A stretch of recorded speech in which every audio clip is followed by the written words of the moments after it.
Hoy día vamos a ver la clase número 5 sobre propiedades químicas y biológicas del suelo y cómo éstas afectan a su relación con el agua y finalmente el crecimiento de la planta. Vamos a ver antes que nada qué es un sistema coloidal y vamos a especificar cuáles son las propiedades químicas y biológicas importantes que van a incidir en las relaciones hídricas del suelo.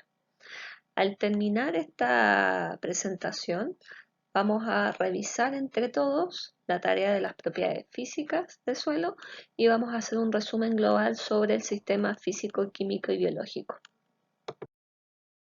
Esta presentación, esta clase está dentro del marco de aprendizaje de determinar la oferta de agua en el suelo y describir las metodologías de medición de oferta de agua en el suelo. Entonces, para entender cómo afectan las propiedades físicas, químicas y biológicas, antes que nada hay que entender qué es un coloide. Entonces, los coloides del suelo los coloides del suelo en particular son de tamaño microscópico, estamos hablando de tamaños menores a 2 micrómetros de diámetro. Ese menor tamaño le va a otorgar una mayor superficie específica. Esto quiere decir que va a tener mayor área por unidad de masa. Además, esta mayor superficie específica le va a permitir desarrollar cargas eléctricas. En la mayoría de los suelos la carga eléctrica es negativa. Cuando los suelos son ácidos, como en el caso del sur, se presenta un desarrollo de cargas positivas, pero en la mayoría es negativa. Y este desarrollo de carga va a permitir entonces la absorción en la superficie del coloide moléculas de agua e iones que serían los nutrientes de la planta finalmente.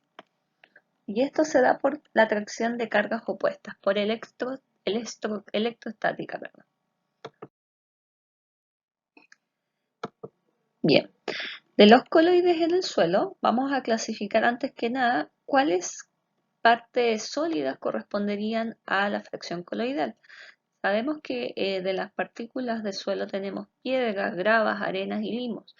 Estas partículas son de mayor tamaño, por lo tanto no desarrollan cargas importantes como lo son la fracción coloidal, que son las arcillas y el humus. Las arcillas, óxidos de hierro y aluminio, halófano, serían los coloides inorgánicos y el humus sería el coloide orgánico. Dentro del desarrollo de cargas eléctricas, entonces, vean por favor esta imagen a la derecha. Estas serían las partículas, las cafés serían las partículas de suelo que podría ser, por ejemplo, o una arcilla o una partícula de humus. El humus sería la componente orgánica. Y si se fijan en la superficie hay una serie de símbolos con carga negativa que por atracción va a atraer a cationes. Los cationes entonces son iones con carga positiva. Cada coloide entonces, ya sea arcilloso u orgánico, va a generar una carga que se forma en la formación de ese suelo, de ese coloide. Y así puede atraer y retener en la superficie las cargas positivas, en este caso los cationes. Por ejemplo, de cationes, calcio, hierro, magnesio, zinc, hidrógeno, amonio, sodio, potasio, por ejemplo. Por otra parte, si el coloide genera en su superficie carga negativa, va a repeler aquellos iones que tienen carga negativa, que serían aniones. Aniones serían, por ejemplo, el cloro, el nitrato, los sulfatos, fosfatos, todo eso serían iones de carga negativa que, si no son retenidos, quedan en la solución suelo, pudiendo ser lixiviados. Bien, entonces, entendiendo esa primera parte, chiquillos, ¿qué es un coloide? Siendo que puede ser tanto orgánico como inorgánico. el coloide es tan pequeñito que genera cargas eléctricas, es entonces que le confiere estas propiedades al suelo de mayor atracción de moléculas de agua, de mayor retención de agua, como también de mayor retención de nutrientes. Asociándola a las clases anteriores de propiedades físicas del suelo, recordemos que en base a la textura, un suelo podría retener más agua y ser más fértil. Entonces, un suelo que tiene mayor porcentaje de arcillas es más fértil porque tiene más cargas eléctricas en su superficie que retienen cationes, que son los nutrientes esenciales de las plantas. Y además retiene moléculas de agua que al final le confiere a ese suelo con mayor porcentaje de arcilla una mayor capacidad de retener agua en el tiempo. Por lo tanto, sería un mayor volumen de agua disponible para la planta que pudiera eventualmente ser transpirado. Entonces, empecemos con las propiedades químicas serían relevantes en la evaluación de suelo. Primero, el pH. El pH va a variar de acuerdo al tipo de suelo y va a afectar eventualmente la disponibilidad del nutriente. SIC, capacidad de intercambio catiónico, influye en la fertilidad del suelo. CE es conductividad eléctrica y cuando es alta va a limitar al crecimiento del cultivo porque se refiere que es salino. Y la sodicidad, que se mide a través de dos indicadores, PSI y RAS, nos dice que un suelo que presenta alto porcentaje de sodio va a afectar negativamente la estructura y permeabilidad del suelo y por otra parte la toxicidad va a provocar toxicidad en la planta. Entonces, dentro de los pH de suelo, hay una clasificación de suelo de pH, del pH del suelo según el USDA, en donde tenemos suelos extremadamente ácidos a suelos extremadamente y fuertemente alcalinos. Lo ideal es para el desarrollo de la planta, en la mayoría, los suelos neutros. Ahora hay plantas que se adaptan muy bien a suelos más ácidos, como en la zona sur, ¿ya? Ligeramente ácidos a medianamente ácidos. Entonces, sabemos que el pH se mide entre 0 y 14, siendo el 7 en neutro, pero para las tablas de clasificación del suelo vamos a utilizar este rango. ¿Cuáles serían los efectos del pH en el suelo? El pH va a afectar la solubilidad de los nutrientes, o sea, va a hacer que un nutriente sea más soluble, que esté disuelto y disponible en la solución suelo. Cuando me refiero a la solución suelo, me refiero a la combinación de nutrientes con el agua en los espacios porosos del suelo. ¿Bien? Entonces, va a estar disuelto en el agua que contiene ese suelo y va a estar disponible para que la planta lo pueda absorber. Si no está soluble, este nutriente va a precipitar, va a precipitar en el suelo y va a hacer, va a formar, ¿cómo se llama? Como cristales insolubles, cristales que la planta no va a poder absorber, agregados de estos nutrientes que van a, incluso podrían formar capas impermeables dentro del perfil de suelo. Entonces, para que entendamos este gráfico que les muestro acá, la barra en la parte más ancha de cada una de estas barras es un nutriente. La parte más ancha de la barra significa que el nutriente está más disponible y la parte más angosta está menos disponible para la planta o menos soluble. Entonces, ¿qué quiere decir esto? Que, por ejemplo, en el pH cercano a 7, el nitrógeno, el fósforo, el potasio, el azufre, el calcio y el magnesio tienen buena solubilidad y disponibilidad para las plantas. Pero si se van a los pH más ácidos, esos mismos nutrientes están menos disponibles para la planta. En cambio, ahora comparemos con el hierro. El hierro está muy disponible en pH más ácidos y desde los neutros hacia los alcalinos está menos disponible. Ustedes han visto, por ejemplo, los cítricos que tienen hojas de repente muy amarillas. Esa amarillece se le dice clorosis. Y cuando se asocia a una falta de magnesio se le dice clorosis férrica. No es que no haya fierro o hierro en el suelo, sino que el suelo tiene un pH más básico o alcalino que no lo hace disponible para la planta, para poder absorberlo. Entonces, a esos niveles de pH, la planta expresa una clorosis, en este caso férrica. Eso es muy común verlo acá en Santiago, en la zona, en los suelos de la zona centro hacia el norte, que tienen pH bastante alcalinos.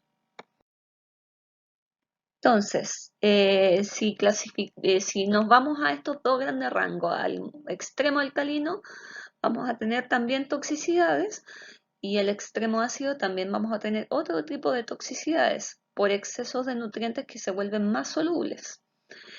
Cuando digo toxicidad, me refiero a que un nutriente en exceso provoca un efecto negativo en la planta, ¿ya? Entonces, si nos vamos al extremo ácido, toxicidad por excesos de, en este caso, habría una alta presencia de hidrógenos en la solución suelo, que es lo que se mide en el pH, va a provocar una deficiencia en magnesio, en potasio, en calcio, y además va a haber un exceso de aluminio, de hierro y de manganeso, que son los nutrientes que están más disponibles en pH más ácidos. Por otra parte tenemos los extremos alcalinos, en donde va a haber un exceso de sodio y de calcio. Ese exceso de sodio y de calcio incluso podría relacionarse a suelos sódicos, que vamos a ver a continuación que tienen efectos muy malos sobre la estructura del suelo y sobre la planta. Ese exceso o toxicidad por hidróxidos, que es el OH, va a provocar deficiencias en los nutrientes disponibles como en hierro, manganeso, zinc, cobre y boro. Entonces, si se fijan, en los dos casos extremos, claramente se estarían provocando toxicidades y deficiencias. Por eso el mejor manejo en cuanto al pH se daría en torno al pH neutro a ligeramente ácido para la planta. Bien, la segunda propiedad química importante es la capacidad de intercambio catiónico. Esta capacidad de intercambio catiónico se asocia la capacidad alcaloide del suelo para poder intercambiar cationes que están en la solución suelo. Entonces, si se fijan en la imagen, este cuadrado representa un coloide que puede ser una arcilla o humus. Ese coloide con carga negativa puede retener en su superficie dos cationes de sodio. ¿Por qué dos? Porque el sodio tiene una valencia más 1. Por lo tanto, puede ser adherido a una carga negativa del coloide. Y en la solución suelo, tengo al calcio. El calcio tiene una valencia más 2. Como el calcio está en la solución, podría ser intercambiado por algún catión que esté retenido en el coloide, en este caso el sodio.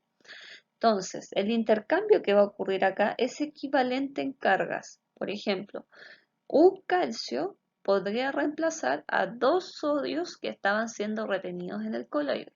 Entonces, a la derecha, van a fijar que ahora el coloide, con las dos cargas negativas, va a retener un calcio y se van a liberar dos sodios a la solución suelo.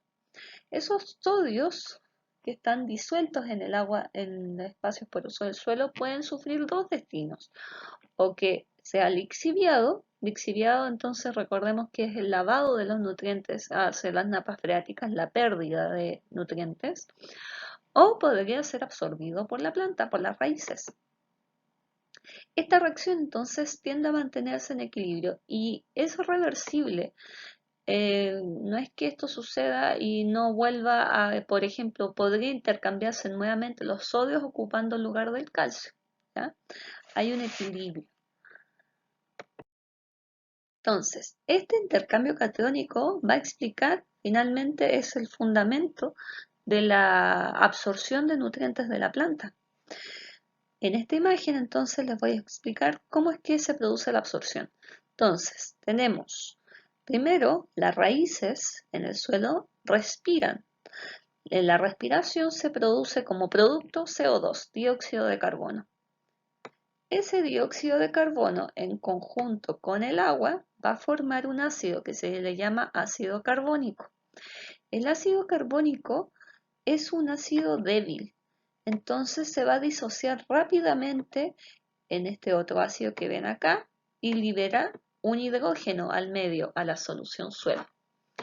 Ese hidrógeno que es liberado a la solución suelo quedaría disponible para ser intercambiado con cualquiera de los cationes que están siendo retenidos en la superficie del coloide. El coloide que puede ser arcilla o humus, que es la parte orgánica. Entonces, se produce el intercambio catiónico entre el hidrógeno y alguno de los cationes retenidos, en este caso es potasio, y el hidrógeno va a quedar retenido en la superficie de la arcilla y el potasio ahora se va a liberar a la solución suelo.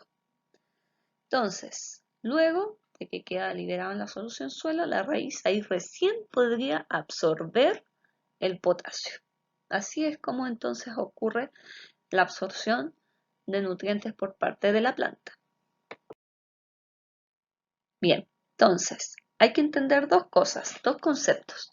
El catión se le llama catión intercambiable a aquel catión que está siendo retenido en la superficie del coloide, ya sea arcilla o humus.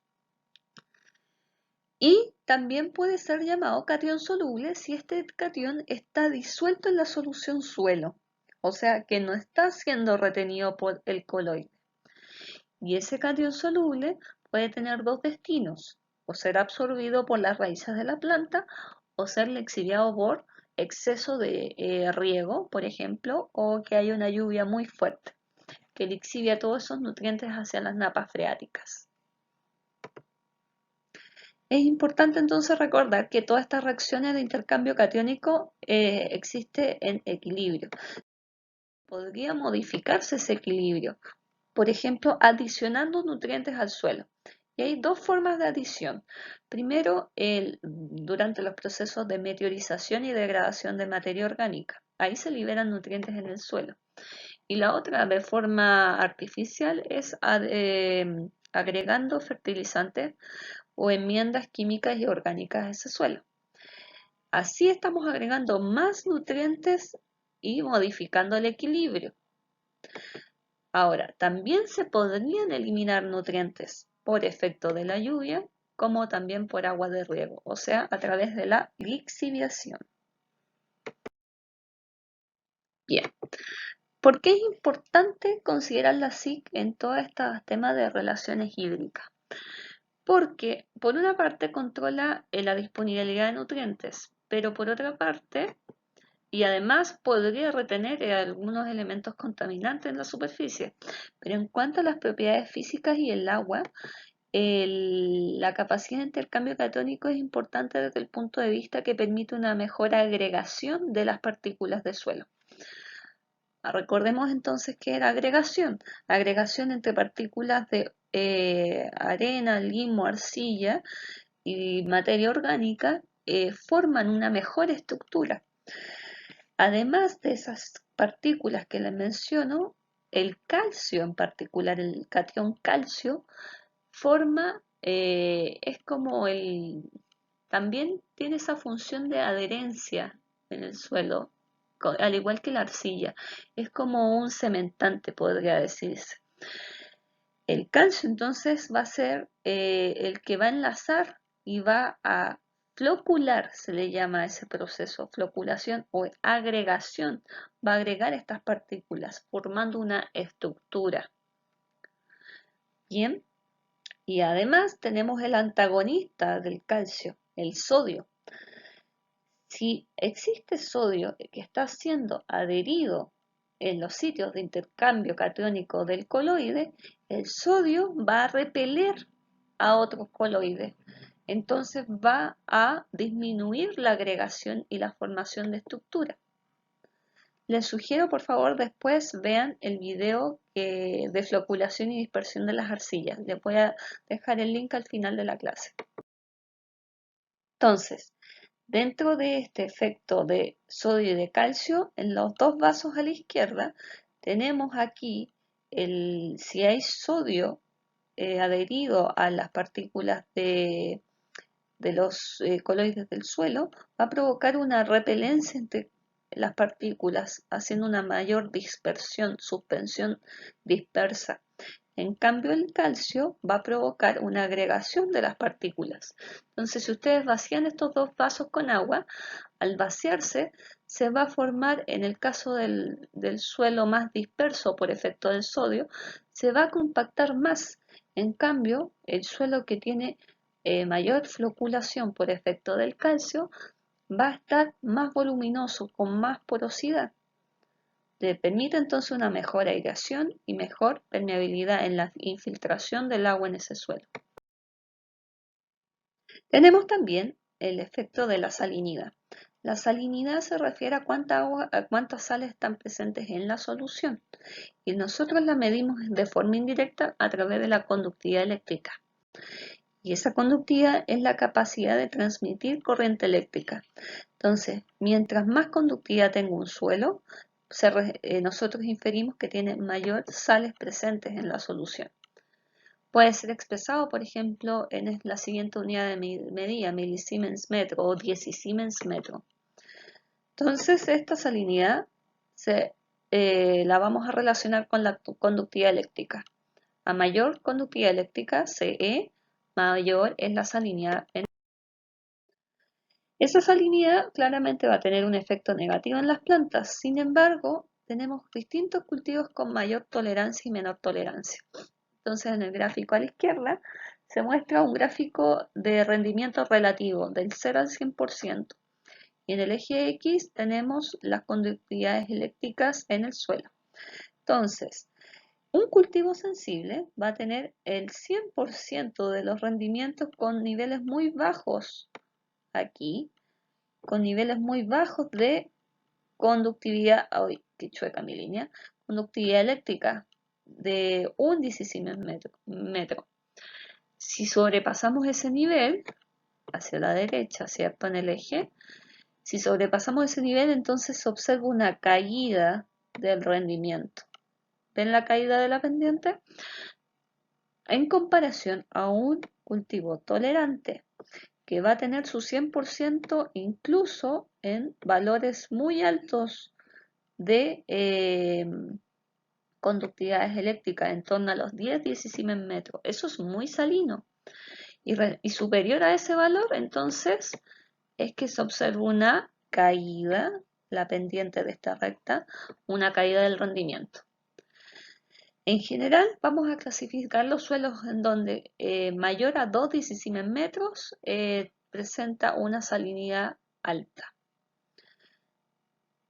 Bien, entonces,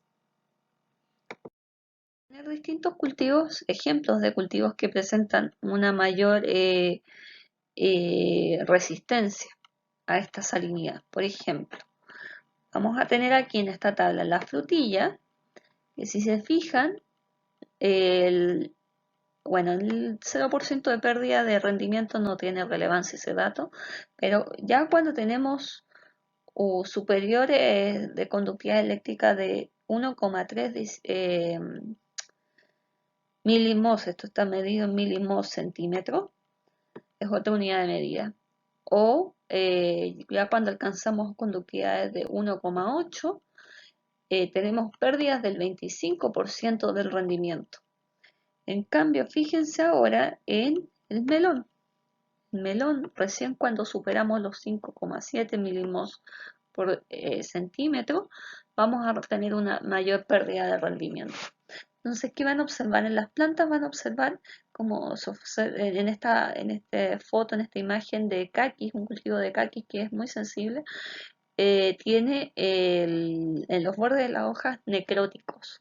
Esa es una respuesta bastante común a la salinidad.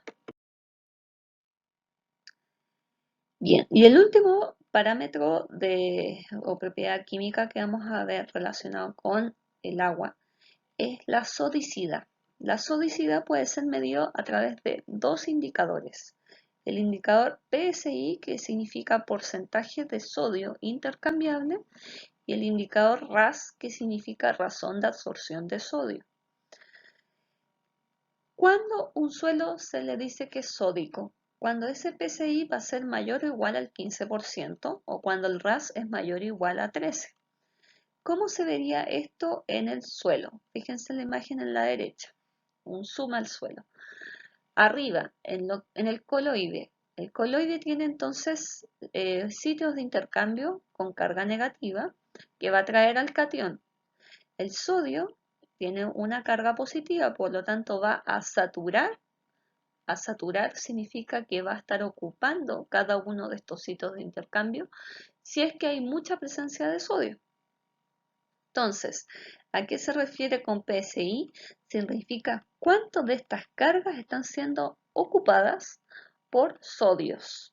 En este caso le vamos a llamar sodios intercambiables. Recordemos entonces, el catión intercambiable es el que está adherido al sitio de intercambio del coloide.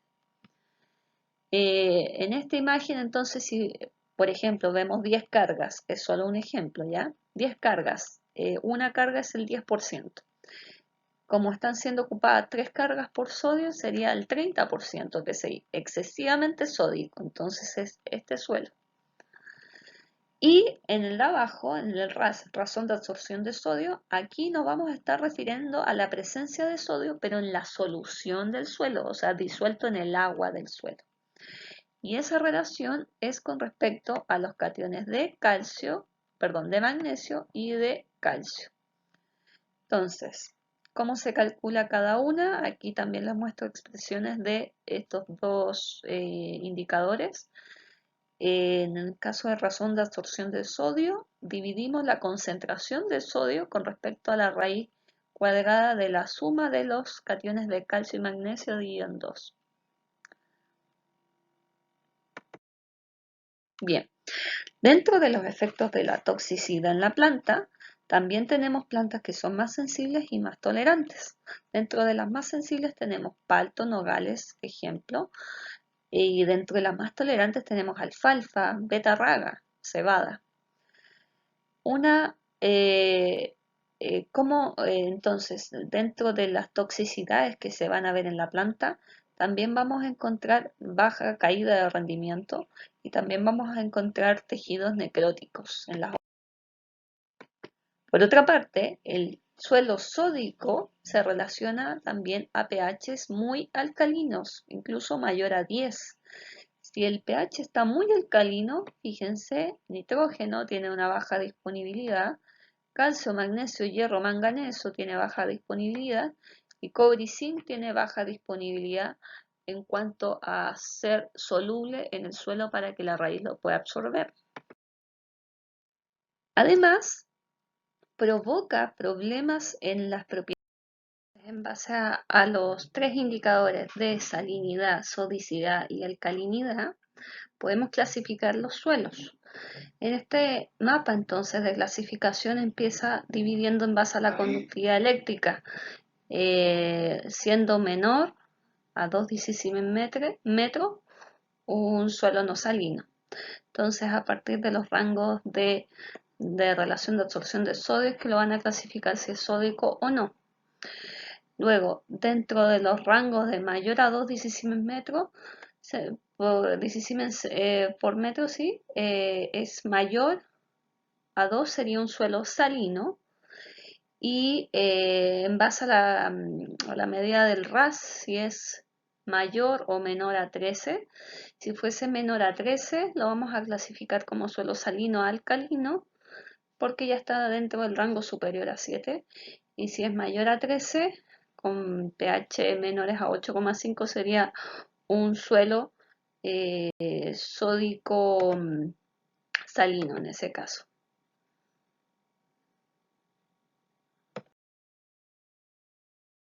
Bien. Y ahora, la segunda parte con respecto a las propiedades biológicas. ¿Por qué debemos considerarlas en la evaluación de suelo? Porque toda la vida del suelo Recordemos que el suelo es un ecosistema, es un organismo general vivo.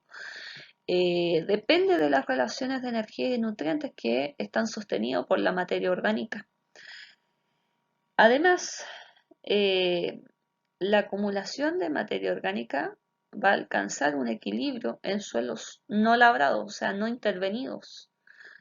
Y en algunos casos sí, podríamos agregar, cuando agregamos materia orgánica, podríamos mejorar el aspecto biológico y químico y físico de ese suelo.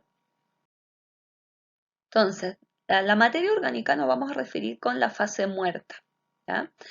Igual incluye los microorganismos vivos, pero en general los vamos a referir a la parte ya que está descompuesta y degradada.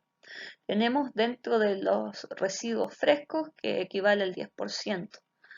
Luego tenemos materia orgánica que está en descomposición, que puede ser alrededor de un 40%. Y ya cuando está estabilizada nos vamos a referir al porcentaje de humus, que puede también ser un 40-45%. Y de los organismos vivos estaríamos hablando de un 5%, representativo de la materia orgánica total del suelo. Entonces, dentro de todos estos componentes, el humus en particular sería el que forma parte del coloide del suelo, el que genera carga eléctrica y que va a tener propiedades coloidales. ¿Qué efectos tiene la materia orgánica sobre el suelo? Tiene bastantes efectos positivos. En primer lugar, mejora la estructura, la porosidad del suelo por la agregación, por la estabilidad que le va a generar y además va a hacer ese suelo más estable y menos susceptible a la erosión. Al generar cargas eléctricas, además va a permitir una mejor retención de agua en su superficie. La mejora de la estructura va asociada también a una mejor porosidad, un aumento del tamaño de poros que va a permitir una mejor aireación y filtración de agua en el suelo y de mayor drenaje. Además, la materia orgánica, en particular el humus, va a aumentar el porcentaje coloidal que tiene ese suelo, por lo tanto mejora la SIC, la capacidad de intercambio catiónico. Y además la descomposición de la materia orgánica va a ir liberando más nutrientes. Por otra parte, el pH va a disminuir, va a ser ligeramente más ácido y además va a aumentar el efecto tampón que tiene ese suelo con respecto al pH.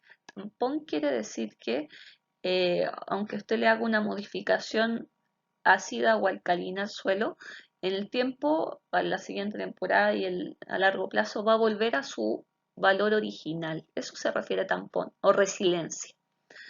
Y dentro de los efectos negativos, como sabemos que es un coloide que puede retener partículas en su superficie, puede retener entonces contaminantes, metales pesados.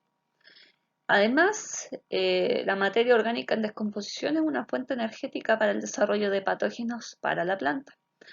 Y cuando los residuos están muy frescos sobre la superficie, podría entorpecer el paso de las maquinarias. Ahora comparemos la arcilla con el humus. Entonces, el complejo arcillo-húmico es el coloide, son los coloides del suelo y que aportan a la capacidad de intercambio de ese suelo. Entonces, de la SIC, las arcillas tienen una capacidad de 5 a 150 centimol por kilogramo de suelo. Centimol o cargas positivas que podría estar reteniendo. En cambio, el humus, vean el valor, lo duplica de 150 a 300 centimol por kilo de suelo. Con respecto a la retención del agua, la arcilla, en comparación con el humus puede retener más del 90% de agua en su superficie en comparación con la arcilla. Y además, los compuestos húmicos quelan los metales, volviéndolos insolubles.